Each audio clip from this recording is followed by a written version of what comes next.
Every day within the first 15 minutes of the open, the market tells you who exactly is in control, buyers or sellers. The problem is, most traders are too distracted chasing noise to notice it. The 15-minute opening range breakout isolates that moment. When you understand how to read that first range, you stop reacting and start anticipating the day's direction. It's not a gimmick, it's a cheat code when you know what to look for. In this breakdown, I'll show you exactly how professionals use the ORB to read bias and trade with structure. We'll cover 3 things. What makes the opening range so critical? How to extract directional intent from it, and how to turn that information into precise scalp trades with risk so small it almost feels unfair. The open isn't chaos, it's a reset. Overnight positioning meets real volume for the first time. Institutional players adjust exposure, close hedges, initiate new positions. That's why volume spikes and volatility explodes. That first 15-minute candle captures that battle. It's an equilibrium snapshot where both sides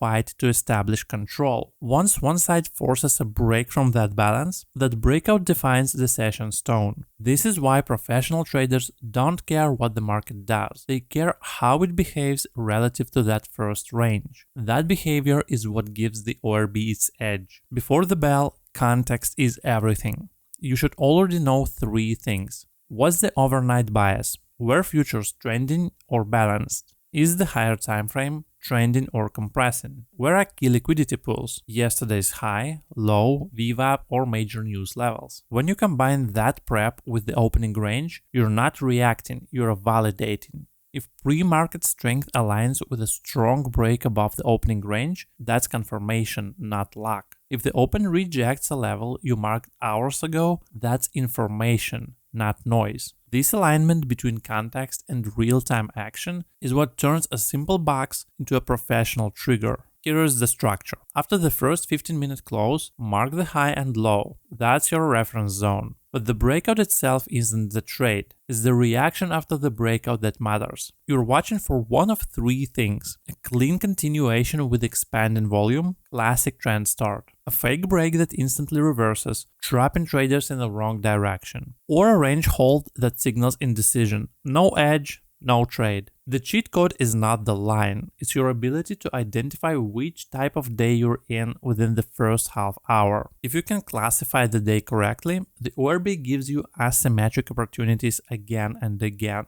Once price expands beyond the opening range, shift to a lower time frame like 1 minute or 3 minute and study the reaction. If it breaks and consolidates above the high, that's initiative buying. Volume is accepting higher prices. That's where you enter. Stop loss goes beneath the micro consolidation, not the entire box, to keep risk minimal. If it breaks and immediately fails, don't fade it yet. Wait for a reclaim. That's where trapped traders start to unwind, and where the best risk reward lives. Your job is not to predict direction, it's to identify imbalance and join the side absorbing liquidity. The ORB gives you that visual confirmation almost every single day. Here is where most traders go wrong. They treat every breakout as equal. They're not. A breakout that happens with higher timeframe momentum above VWAP on rising volume, that's high quality. A breakout against higher timeframe flow into resistance with weak volume, that's noise. Add a simple filter. Only take long ORBs when price is above VWAP. Only short when price is below. That one rule alone eliminates half your losing trades. This is how institutional traders maintain consistency. They align tools, not trade them in isolation. Retail traders see a breakout, chase it, and get run over. They are reacting to price, not understanding positioning. Here is what pros see instead. They identify who's stuck after that first breakout. A false move below the range that immediately reclaims, that's shorts trapped. A failed breakout above the range that collapses back inside, longs trapped. Both setups create explosive reversals, not because of magic, but because trapped traders become fuel. That's what the ORB reversals when you learn to read it as auction data, not just candles. The ORB doesn't perform the same way in every market. On trend days, strong directional bias, wide ranges, clean structure, the breakout often runs for hours. On balanced days, the breakout fades quickly and mean reverts. Your job is to recognize which one you're in early.